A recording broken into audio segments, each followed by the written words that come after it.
In this video we're going to be discussing how we measure the distribution of income in Australia and what's meant by the Gini Coefficient and the Lorenz Curve. So as I said to you in the previous video, the ABS surveys around 0.2% of households, and then they rank every single household from the richest to the poorest, or the lowest to the highest earning households, using the mean income for each group. So basically we have 5 quintiles. The first quintile represents the lowest 20% in terms of their equivalised income, all the way to the highest in terms of their equivalised income. So quintiles means 20% of the population. We group people into 5 different quintiles. So you can see here that it basically represents the average weekly earnings of each of the quintiles. So this is the mean income per household for a household per person, for each household in each quintile. So if you're in the bottom quintile, you're averaging around $314 per person.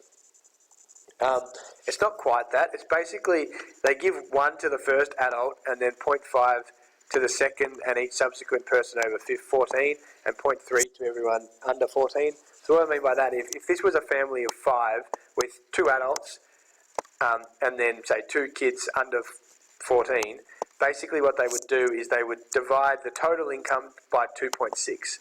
They divide it by 1 for each adult and then 0.3 for each child under 14. So if you're a family of 4, we're basically saying that it's around 314 once we do that equation.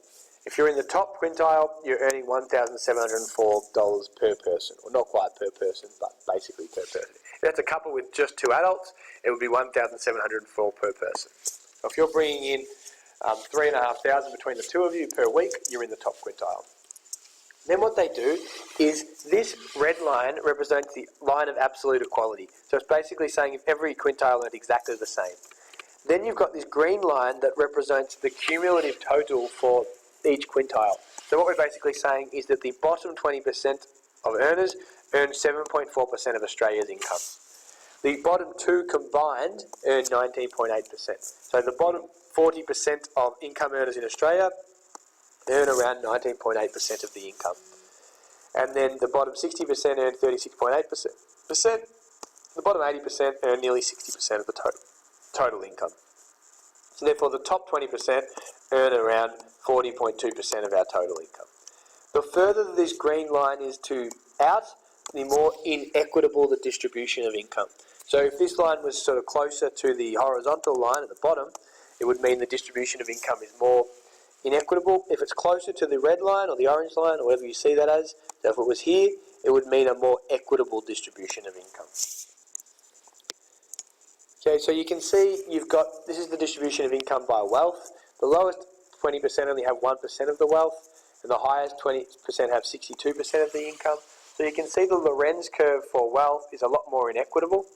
And that's because people accumulate wealth over a period of time. So high income earners will continue to accumulate their wealth and will have billions and billions of dollars of assets, where low income earners is likely to spend all of their income and have next to no wealth or even negative wealth, which means they're in debt and they don't have any assets. Okay, so you can see here that the percentage of share of wealth by individuals is really low for wealth and a little bit higher for income. So the Lorenz curve basically shows the percentage of total income that is received by a given percentage of individuals. The further away the Lorenz curve from the line of absolute equality, the more inequitable the distribution of income. So the further this line goes this way, the more inequitable the distribution of income. Market income will be the most inequitable, and therefore the Lorenz curve will be furthest to the right. Social wage income will be the closest to the line of absolute equality. Then what we do is, using the Lorenz curve, we work out the Gini coefficient. And the Gini coefficient is always a number between 0 and 1, and it provides an indication of the degree of inequality. And basically to calculate that, we calculate the gap between the Lorenz curve and the line of absolute equality and divide it by the total area underneath the curve. So for example, if we're working at the Lorenz curve for a country, we work out the amount inside this area here. So that's A, and divide it by the total of A plus B, so everything in that triangle. And basically what happens is the value of A will get bigger if this sort of curved line moves further to the right or moves further this way. If the equity is more even, the curved line will be closer to the line of equality and we'll have a quick figure closer to zero because it will be a smaller percentage of the total area of that triangle. So the Gini coefficient, if this curved line is closer to the line of equality, it means the Gini coefficient is smaller and the distribution of income is more equitable. Which type of income has the highest Gini coefficient? Market income. Market income will be the furthest this way, or the furthest to the right. Which type of income has the lowest Gini coefficient? Social wage income. Which type of income is the best measure of a citizen's purchasing power? Final income, because it's taking everything into account. Does the Lorenz curve move right or left when equality improves? It moves left. It moves inwards when equality improves. Why can't the Gini coefficient be above 1?